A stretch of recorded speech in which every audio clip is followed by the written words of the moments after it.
all that sort of stuff is very, very welcome by residents.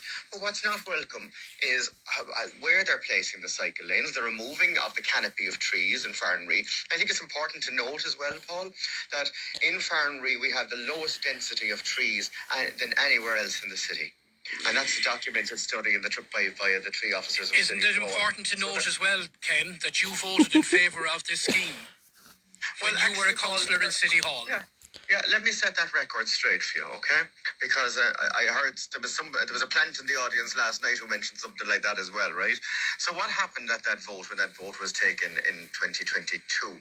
I bear in mind I was a city councillor for the Cork North East ward, which was from Glanmire all the way into Blackpool, rather than Blackpool up to Byrne, okay, or encompassing Farranree.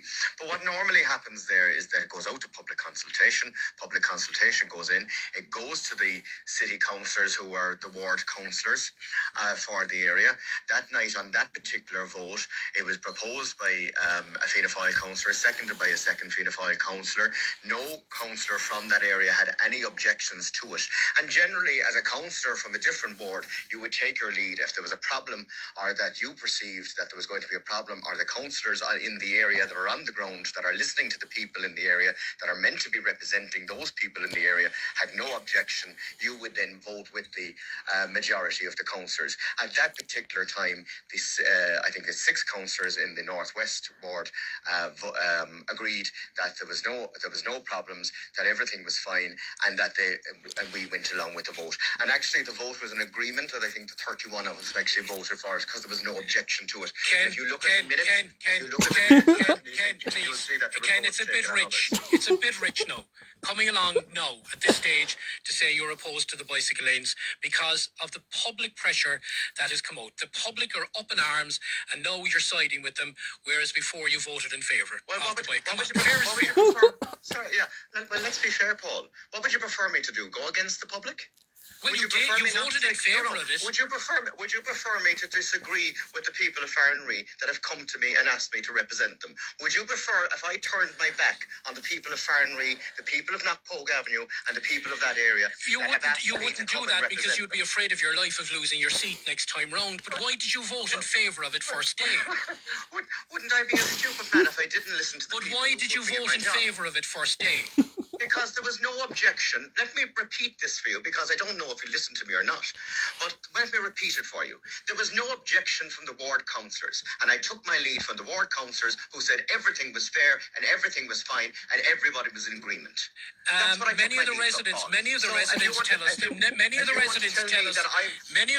tell us they objected. My back on a decision that I made 2 years ago under the information that was available to me at the time. I'm not going to turn my back on the people of Farranree, Paul, just to satisfy you or to satisfy any other journalist. But you went along with the 6 councillors who voted in favour of it. Who have asked me. Hold on a second here now. You went along with the voters who counted. Who have asked me to represent them. And that's what I'm doing. Very, very simple. I'm doing my job. And my job is to reflect the views of the people who have now come to me with serious concerns about this. And that's what I'm doing. And that's why I wrote to the city manager. That's why I'm asking for a meeting. That's why I'm asking to put in most of the scheme, but scrap the bicycle lanes. And that's why I'm standing with the people of Farranree. Because I'm elected to do that. And I'm elected to send their message, whether to City Hall or government, Paul. That's my job. You went along with it when the 6 fellow councillors voted in favour of it the last time. Well, the residents, many of them tell us they... Hey, hold on. Many of the residents told us... Hold on a second. Many of the residents told us they objected. They were in tune.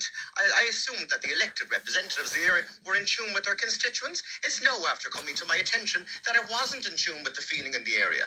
And there was no proper consultation between the elected representatives, they can speak for themselves, and the residents of the area. That's simple. What made you change your tune? So having looked at the scheme close up in person yesterday or Saturday when you went up and had a look? I walked the entire road, Knockfree to Knockpogue. I met with residents. I met with a delegation of residents. I went through their plans. I spotted where there was inadequacies, where there was footpaths being taken away, halved, where there's problems outside the school. I know people that go to mass on a very regular basis in Farranree. I have very strong ties with Farranree, as you probably know. And people are saying to me, where am I going to park? I immediately spotted the problems when, after walking down through, going through the plans and the whole lot, and saying, yeah, that's not going to work, because this is going to set neighbour against neighbour. This is going to cause uncontrolled problems when it comes to parking. It's going to move people down onto the terraces. As I have said, I'm also deeply concerned about the tree canopy. As I said, Farranree has a tree canopy that is less than anywhere else in the city. That has to be addressed. And if we're talking about movement strategies, I don't see a point of putting in a bicycle lane going from A to B that actually ends and goes nowhere. That's the reality of it, Paul. I just want to bring Michelle Hagerty in. Michelle, good morning to you. Good morning, Paul. How are you? I'm not too bad. You are one of the residents strongly opposed to the bicycle lanes. I will have to say, there's a video going around, a drone video, that shows the number of cars parked outside the school day after day. And I will say, City Council will have to have a look at this video, because this shows the size of the project, really. I mean, to have this number of cars moved from there, these parents will have to park their cars somewhere else, walk a couple of 100 yards. There'll be traffic mayhem elsewhere, but then they'll be collecting their kids outside the school in all sorts of weather. The video is pretty strong. It speaks volumes. Paul, that was actually a quiet day in Scully and Scully. I don't know, was it because of the bank holiday or what, but there's normally double that amount of cars. There was actually a funeral in the church that day, and there was stuff on in the Procol Hall that night also. So if we were to get the drone for the full day, it would have been absolutely chaotic to see it. Have you sent a copy of this video to City Hall? Not directly to City Hall, but I will be doing that later. I have sent it to the 6 councillors. Who voted in favour of the bicycle lane? Yes. Michelle, you're up against City Hall. They're a big beast, as I said to somebody recently. They're a major, it's an animal over in City Hall. You're really, it's like David versus Goliath here. You're up against it. We're going to win. At the end of the day, right, unless the council actually, the top bosses in the council, walk the walk with us and listen to our concerns, they haven't a clue. And I will say, Ken O'Flynn, he spent maybe an hour and a half with us the other day, and we pointed out exactly every flaw. We did the same with John Sheehan and Tony Fitzgerald. We pointed out absolutely everything. And they have said there is actually a lot of concerns that need to be brought back. Is there any way that you might come and meet City Hall halfway? Let's say, for argument's sake, they put the bicycle lane from one part of the area to another. They leave the parking outside the school. Any way you'll come to meet them halfway and let them fell the trees? No. We are literally, so in Farranree alone, as Ken has said, and as there's another guy called Ken Collins said, in Farranree we have less trees than anywhere else. Why go after the trees we have? If they're not a danger to houses of falling, leave our trees alone. Like, literally, Paul, I have been speaking to businesses in Mahon and in Middleton, and when they put in the cycle lanes, half their businesses have, like, literally the businesses have cut in half because people cannot go to certain shops. Yeah, I did post something on the All About Cork Facebook last night, and the number of people, in fairness, down in the Mahon area, to say that the bicycle lanes down there are just a joke, really, for the want of a better word. What's your major gripe? What's your number one objection? Why? Cycle lanes, because they're going nowhere. You're going from one roundabout to another roundabout. To what? Turn on and come back again. They're literally going to nowhere. We want safe crossings. We want new footpaths. We want new roads. The state of our roads after Irish water is ridiculous.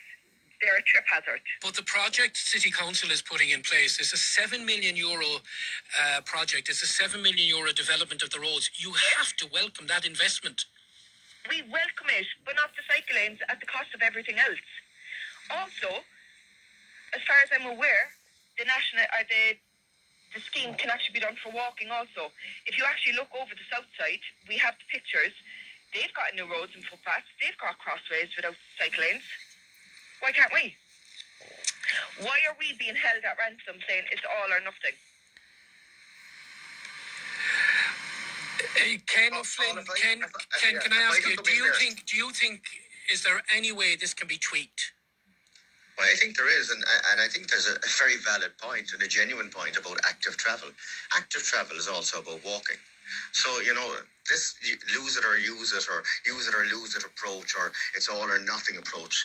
Look, Paul, City Hall at the end of the day are officials that are put in there to assist to run the city on behalf of the citizens. If the citizens aren't satisfied with what's being done inside there, then there's no purpose of City Hall.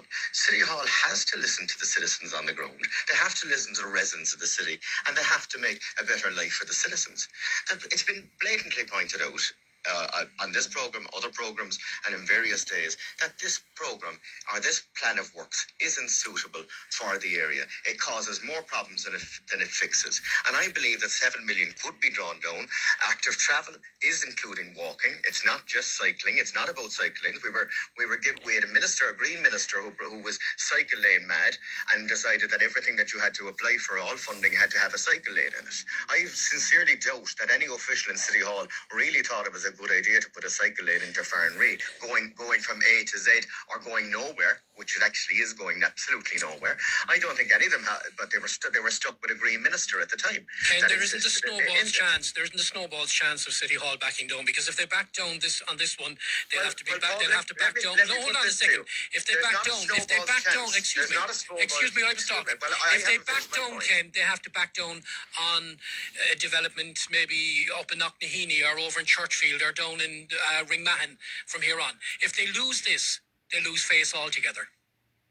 But they are losing face. It's about time people got over losing face. But there's not a snowball's chance that the people of Farranree are backing down on this. I understand, and their strength in numbers. Let me be very sincere and honest with you now, Paul. I'm standing with the people of Farranree. I think they're right. If I didn't think they were right, I'd say that as well. But I'm standing with the people of Farranree, and it's a long shot and it's a big fight. But I'm willing to stand with the people of Farranree and block the road if I have to get some sense and get people around the table.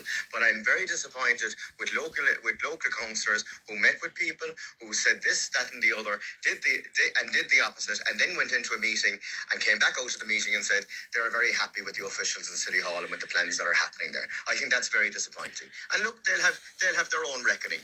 But I don't apologise whatsoever for having my position, having met with the residents there and having discussed that with them. All right. Ken, I'm going to leave it there. Michelle, will you stay with us? Yeah, I will. Okay, Ken, thanks for taking the call. We'll go to a break, and I've got some other councillors lined up after the break.